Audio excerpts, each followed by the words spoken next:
Hello, I'm Ruth Agbeloso, and in today's video, I'm going to be talking to you about some common mistakes that beginning investors make and how to avoid them. Please stick around to the end of this video so I can tell you about my new merchandise and tell you how to get it. If this is your first time here, please go ahead and subscribe to this channel, like this video, and share it with your friends. Oh, and hit the notification bell, that way you'll know whenever I upload a new video. If you've been here before, thank you so much for coming back to my channel. Please go ahead and like, share, do all those wonderful things.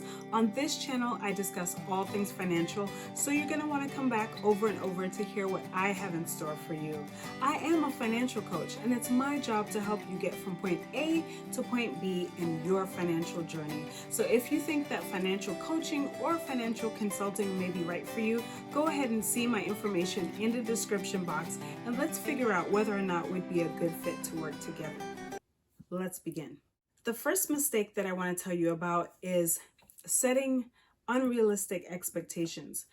When new investors first start out, a lot of times they start off so excited or scared, or just a plethora of emotions can take hold of them. They often have unrealistic expectations. So they put their money in, and a lot of times they think, oh, I'm going to be rich. I'm going to put this money in and that's it. I'm just going to take off from there. But if you know about the stock market, you know that it is volatile. So it means it goes up, it goes down, it fluctuates. So there's no guarantee about how much you're going to make, and you really shouldn't have grandiose expectations that you're going to put in a little bit of money and you're going to make it rich. That's usually not how it goes. And usually what it is it's a long-term putting money in over time that causes you to amass a certain amount of wealth. So just wanted to share that tidbit. Another mistake that beginning investors make is listening to the wrong people, listening to people that's going to guarantee them how much they're going to make if they contribute to a certain platform or way of investing or what have you. They're going to get a certain amount right away. No one could tell you exactly how much you're going to make when you invest. So if you come across someone that's promising you how much you're going to make, I suggest running far away from that person. Do not do it. Another mistake that beginning investors make is over checking your accounts. Now, it is important to check your accounts. I highly recommend it, but I don't recommend as a beginner that you check your account more than like every quarter, because by checking it too many times, sometimes you get kind of scared, you get kind of worried, because like I said before, the market goes up and down, and you don't want to get crazy because it's gone down and you're like, oh my gosh, I'm going to lose all my money. So you want to make sure that you at least check it every quarter, or if you want to wait longer, that's fine, but do not check it on a daily and a weekly basis. Just do yourself a favor and just don't do that. Another mistake that beginning investors make is not diversifying. So for instance, what that means is having money in different sectors, spreading your money out. So not having your eggs all in one basket, so to speak.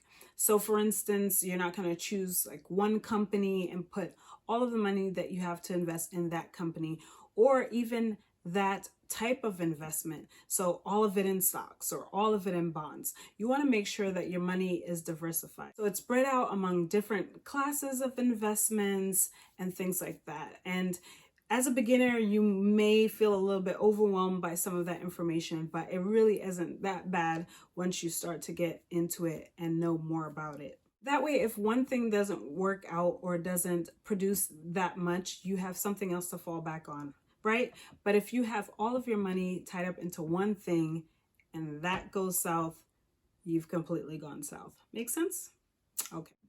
Another mistake that beginning investors make is not educating yourself about the companies that you want to invest in. So if you're investing in individual stocks, it's important for you to understand the companies that you're investing in.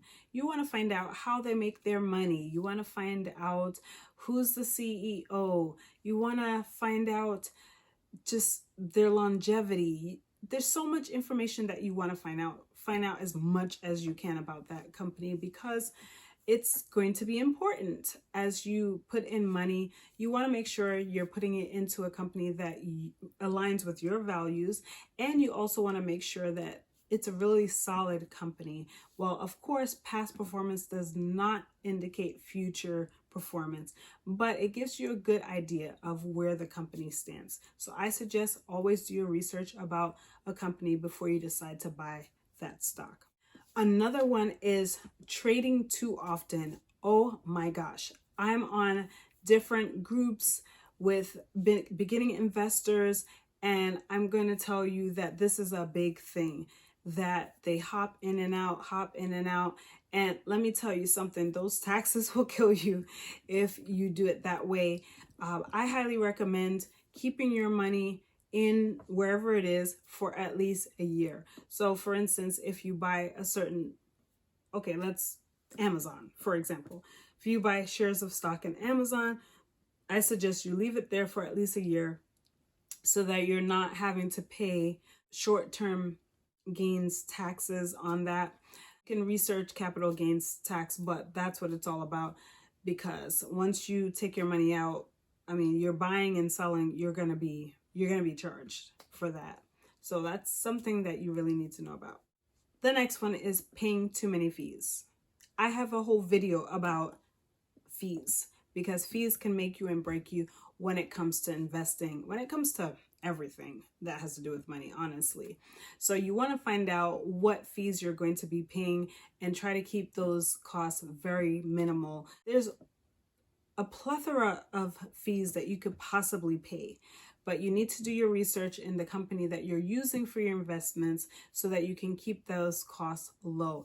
I have a whole video about that. Go ahead and check out that video so you'll know more about the fees that you can potentially pay and how you can avoid those.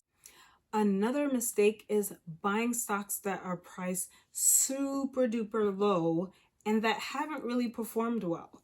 So you may be excited, oh my gosh, this is only $5, this is only $10, and I could buy like 10 of these, 20 of these, 30 of these, what have you, but not paying attention to the numbers and realizing that yes, they're low and they continue to be low and even drop lower.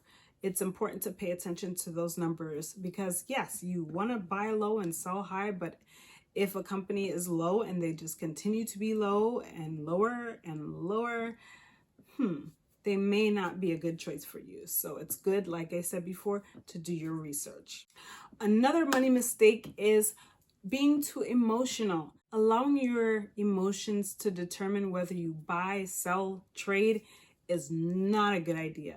You definitely want to make sure that whatever you do is informed and not emotion based, because that will get you into serious trouble when it comes to your money. You want to make sure that you are making wise choices based on facts, based on research, and not hysteria. Okay? Don't do it. And the last one I want to share is trying to time the market. Beginners, especially ones that feel like, man, they've read some stuff and they've been around certain circles, they want to time the market. I've seen people do this. I've spoken to people who try to do this, and it's not a very good strategy. No one has successfully timed the market every time. I don't think you should do it. Basically, what timing the market is figuring out whether a stock price is going to be up or going to be down, and you let that determine whether you're going to buy or sell or what have you. You want to make sure that you're at the very least dollar cost averaging or some other strategy, but not timing the market. Timing the market has not been a successful way to invest, so I highly discourage you from doing that. I hope that this video has been helpful to you. Please like this video if you haven't already. You can go ahead and check out my merch. The link is in the description. All of the designs are about financial empowerment, because I want you to remember what is important when it comes to your money. Thank you so much again for watching, and remember, change your mind, change your pocketbook.